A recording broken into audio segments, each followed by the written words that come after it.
This brings me no pleasure to have to discuss. I am sorry to have to do this, but I think it's in your best interest. You may not want to hear this, but you need to hear this. Because if you're anything like me, you've probably fought back against the stress and the uncertainty of the past year or year and a half by indulging a little bit more, right? I get it.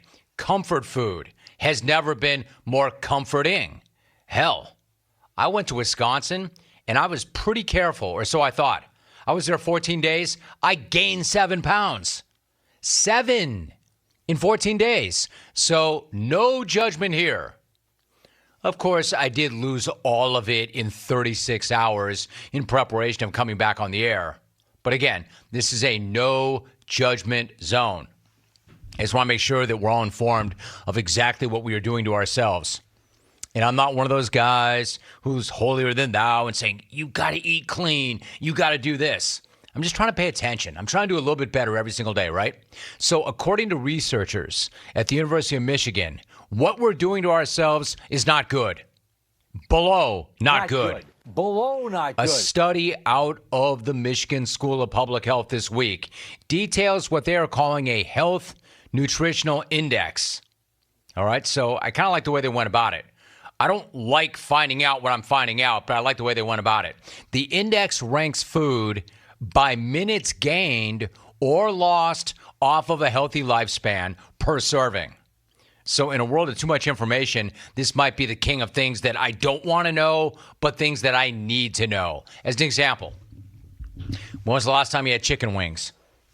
Did you know that a single serving of chicken wings, according to this study, is going to shave 3.3 minutes off your life?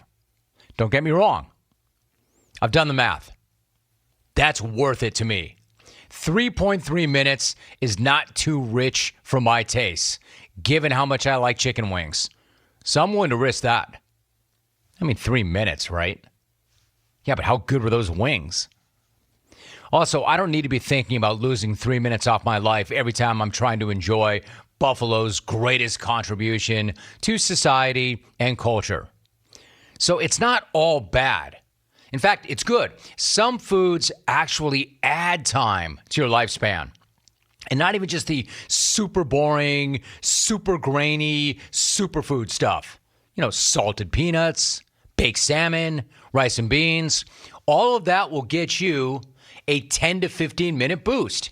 This is the best thing of all. How about this? A peanut butter and jelly sandwich supposedly adds 33 whole minutes to your life. That's incredible. What's better than PB&J? Nothing, except that slamming one could give you an extra half an hour. I'm telling you, man, when I'm on my deathbed, I'm just saying, hey, doc, bring on the PB&J. I want to buy another half hour. All right, so now, while I can't say, and this is actually not even true, I can say, I do adult PB&Js. I still love it. And I'll even admit this, I'll chase it with a glass of milk. But the item that made the report go uber viral on social media is the one that when you think about it, it makes the most sense, right? It's a ton of sense. You can't tell me what's in a hot dog. You cannot tell me what's in a hot dog. Nathan's cannot tell you what's in a hot dog. A hot dog is essentially a food defined by the fact that nobody knows what it's made of. We don't know bleep about hot dogs other than we have no idea what the hell is in a hot dog and that it's extremely unhealthy and it tastes really good.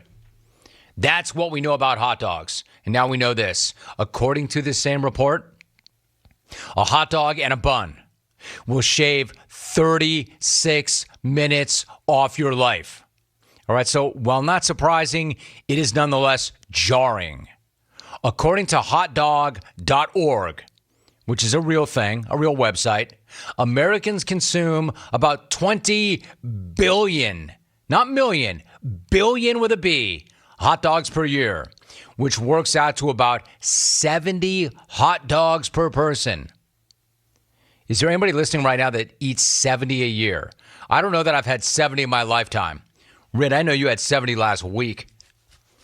All it takes is 2 seconds on a calculator to figure out, however, that the average American is shaving 42 hours per year off their life on hot dogs alone. Week a year, man, for hot dogs. So if your mind is immediately jumping to hot dog eating goat Joey Chestnut, you're far from the only one. The man who regularly throws down 70 hot dogs a day on July 4th was the subject of the exact same joke on infinite repeat on Twitter yesterday. You know, Joey Chestnut apparently died 40 years ago. Or Joey Chestnut apparently died in 1992. Or if this were true, Joey Chestnut would already be dead. Or R.I.P. Joey Chestnut, 1983 to 1789. Twitter is not exactly the most original place on the internet, but this was on a whole other level. And while I'm not worried for the guy, I'm a lot more worried for our guy. You know who I'm talking about? Ritt, Ike, the bald man in the back row with the worst eating habits ever. Freaking ridiculous, right? Because it's not just hot dogs and fast food shaving hours off Ike's life. This same study lists, quote, sugary drinks as being linked with the most potential minutes of healthy life lost out of any food. How about this? Sugary drinks can cost as much as 74 minutes per serving.